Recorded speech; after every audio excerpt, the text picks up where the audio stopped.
नमस्कार दोस्तों, study track channel पर आपका स्वागत है। इस वीडियो में हम डिस्कस करेंगे विल्फ्रेड ओवन द्वारा लिखी गई एक पोयम द स्ट्रेंज मीटिंग।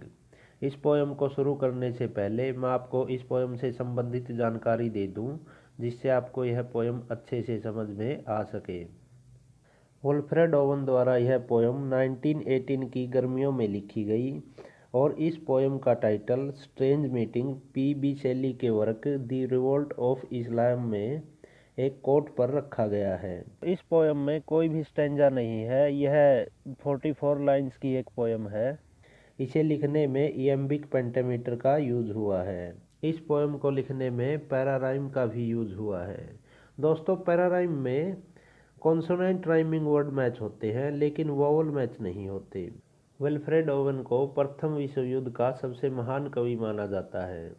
इस पोयम में कवि युद्ध से होने वाले नुकसान, जैसे लोगों की मृत्यु, दुख, निराशा के बारे में बात करता है। यह पोयम युद्ध या वार पर आधारित है, विशेष रूप से पहले विश्व युद्ध पर, जो 1915 से 1919 तक लड़ा गया। इस युद्ध में ब्रिटिश और जर्मनी के सैनिक भयानक हालातों में रहते थे और कभी कभी एक ही हॉस्पिटल में उनका इलाज भी होता था। युद्ध की शुरुआत में एक समय ऐसा भी था जब जर्मन सैनिकों और ब्रिटिश सैनिकों ने अपने हथियार डाल दिए थे और एक फुटबॉल मैच भी खेला था। दोस्तों, यह पोयम ओवन की सबसे अलग युद्ध की कविताओं में से एक है। 1918 में ओवन रिपन में उत्तरी कमांड डिपो में सेवारत या फिर ड्यूटी पर थे। इस पोयम में कवि जो एक सैनिक है और एक मर्त व्यक्ति या जो आत्मा है, जो विरोधी सेना के एक सैनिक की है, दोनों की आपस में बातचीत के बारे में है। दोस्तों, I am the enemy you killed my friend, यह कोट ओवन की कब्र पर लिखा गया है। दोस्तों, इस पोएम में जो सैनिक बोल रहा है, उस सैनिक के स्थान पर हम कवि या फिर पोइट से डिनोट करेंगे, जिससे आपको कोई कन्फ्यूज़न न हो और हम अज्यूम करेंगे कि कवि ही सैनिक है तो चलिए दोस्तों, पोएम को शुरू करते हैं। It seemed that out of battle I escaped, down some profound dull tunnel long since scoped, through grenades which titanic wars had groaned, yet also there encumbered sleepers groaned। दोस्तों, इस पोएम का speaker एक सैनिक है जो युद्ध से भाग जाता है और एक नरक या हेल जैसी धरती के नीचे सुरंग में पहुंच जाता है, और जहां उसका सामना एक दुश्मन सैनिक के भूत से होता है जिसे उसने मार दिया था। दुश्मन सैनिक का भूत उसे युद्ध के नुकसान और सभी सैनिकों की ह्यूमैनिटी के बारे में बात करता है, और अब युद्ध के बाद वह दोस्ती की इच्छा प्रकट करता है। दोस्तों, पहले विश्व युद्ध में ब्रिटिश लोगों ने जर्मनी के क्षेत्र में सुरंगें बनाने की योजना बनाई थी। दोस्तों, पहले विश्व युद्ध में ब्रिटिश लोगों ने जर्मनी के क्षेत्र में सुरंगें बनाने की योजना बनाई थी। इसी कारण इस पहले स्टेंजा में एक सैनिक कहता है कि, या फिर कवि कहता है कि, जब युद्ध हो रहा था तो मुझे ऐसा लगा कि मैं युद्ध से बचकर भाग गया और किसी सुरंग में पहुंच गया, जिसे पहले युद्धों के दौरान बचने के लिए खोदा गया था, जो एकदम हेल या फिर नरक जैसी दिखाई दे रही थी। Too fast in thought or death to be bestilled, then as I probed them on sprang up and stared, with piteous recognition in fixed eyes, lifting distressful hands as if to bless, and by his smile I knew that sullen hall, by his dead smile I knew we stood in hell। इन लाइनों में कवि कहता है कि जब वह सुरंग में पहुंचता है और अपने चारों ओर देखता है तो वहां पे बहुत से सैनिक सोए हुए थे, और जब वह उन सोए हुए सैनिकों के पास से गुजरता है तो उनमें से एक सैनिक उठ जाता है जिसकी हालत बहुत खराब दिखाई देती है, और ऐसा लगता है कि वह कवि को आशीर्वाद दे रहा हो, लेकिन उसकी उदासी से पता चलता है कि वह बहुत दुखी हाल में है, और उसकी उदासी भरी मुस्कान से कवि को पता चलता है कि वह नरक में पहुंच गया है या फिर वो हेल में पहुंच गया है। With a thousand fears that vision's face was grained, yet no blood reached there from the upper ground, and no guns trampled, or down the flues made mourn. Strange friend, I said, here is no cause to mourn. None, said the other, save the undone ears. इन लाइनों में कवि कहता है कि वह भयभीत था या फिर बहुत डरा हुआ था।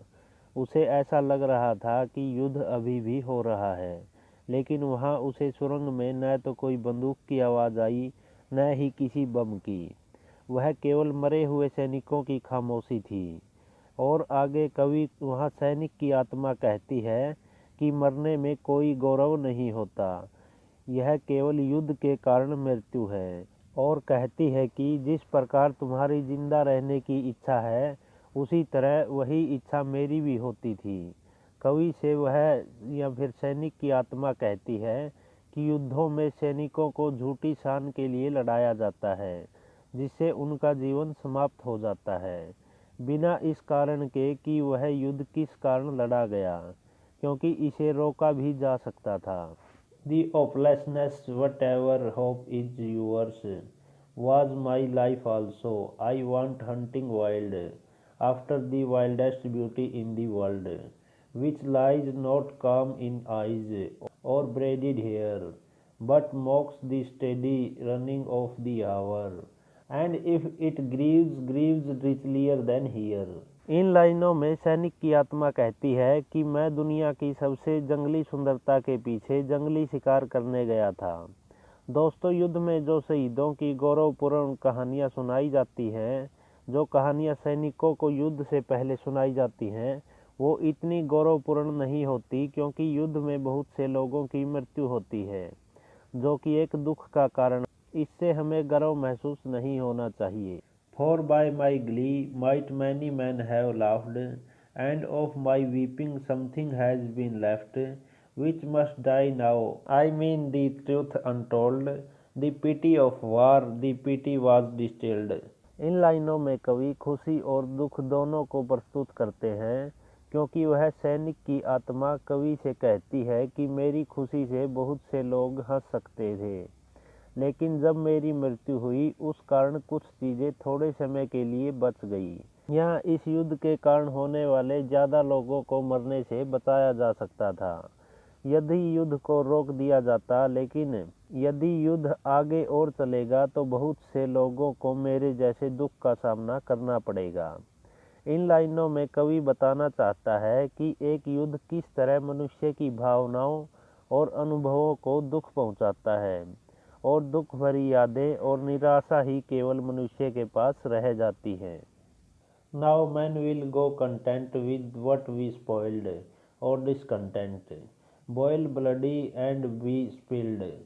They will be swift with swiftness of the tigers. None will break ranks, throw nations track from progress. Courage was mine and I had mystery. Wisdom was mine and I had mastery.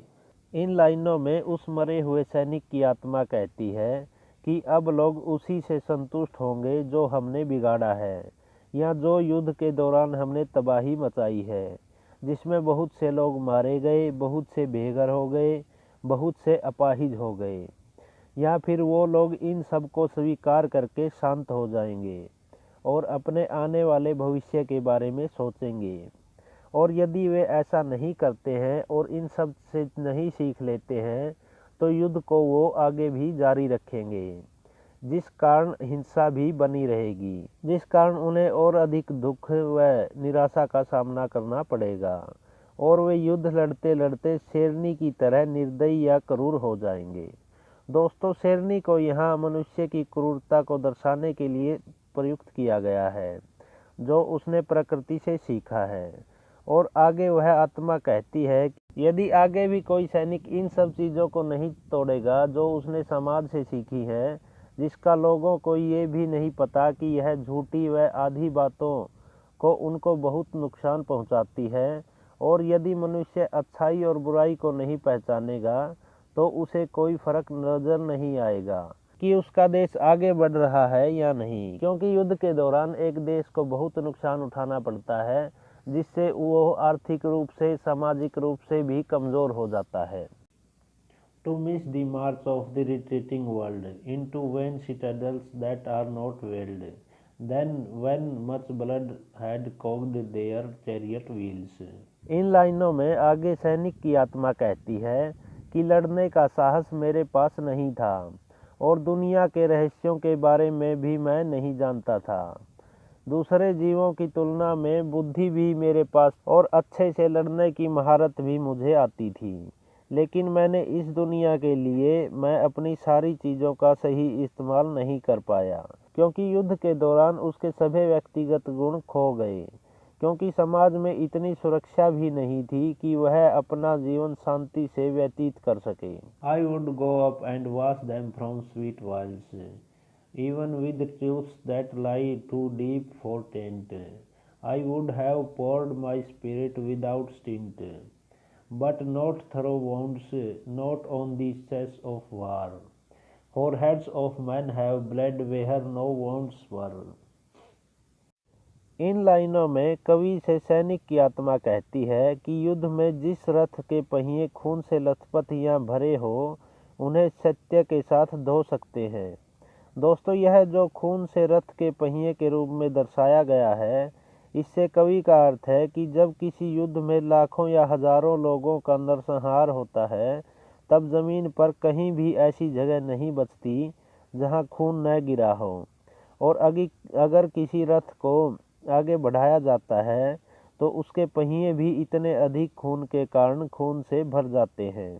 यहाँ कवि युद्ध के दौरान होने वाले लोगों की स्थिति को दर्शाता है और सोचता है इन खून से भरे रथ के पहियों को केवल सत्य के मार्ग द्वारा ही साफ किया जा सकता है, या फिर युद्ध के कारण होने वाली हानि को रोका जा सकता है। इन लाइनों में कवि से सैनिक की आत्मा कहती है कि मैंने बिना सोचे अपने आप को युद्ध में झोंक दिया, जिससे मेरी मृत्यु हो गई, जिसमें मुझे अपने घाव या जख्मों की कोई परवाह नहीं थी जो मुझे युद्ध के दौरान हुए। लेकिन युद्ध में लोगों के माथे पर से भी खून बह रहा था, जहां पर कोई घाव या चोट का निशान नहीं था। इन लाइनों में कवि युद्ध के डरावने और दुखदायक दृश्य के बारे में कहता है कि युद्ध द्वारा सभी सैनिकों को और उनके परिवार के लोगों को मनोवैज्ञानिक दर्द या चिंताएं भी बहुत होती हैं, जिनमें वे अपने आप बहुत दुखी महसूस करते हैं। और ये मनोवैज्ञानिक दुख ऐसे निशान होते हैं जो अदृश्य होते हुए भी बहुत गहराई से महसूस किए जाते हैं। I am the enemy you killed, my friend. I know you in the dark, for so you frowned. Yesterday through me as you jabbed and killed. I parried, but my hands were loath and cold. Let us sleep now। इन अंतिम लाइनों में सैनिक की आत्मा कवि से कहती है कि मैं वही दुश्मन सेना का सैनिक हूँ जिसे तुमने मारा था, और मैं तुम्हें इस अंधेरे में भी पहचान गया था। तुमने ही मेरी छुरी घोंपकर हत्या की थी। मैंने बचाव की कोशिश की, लेकिन मैं बच न सका।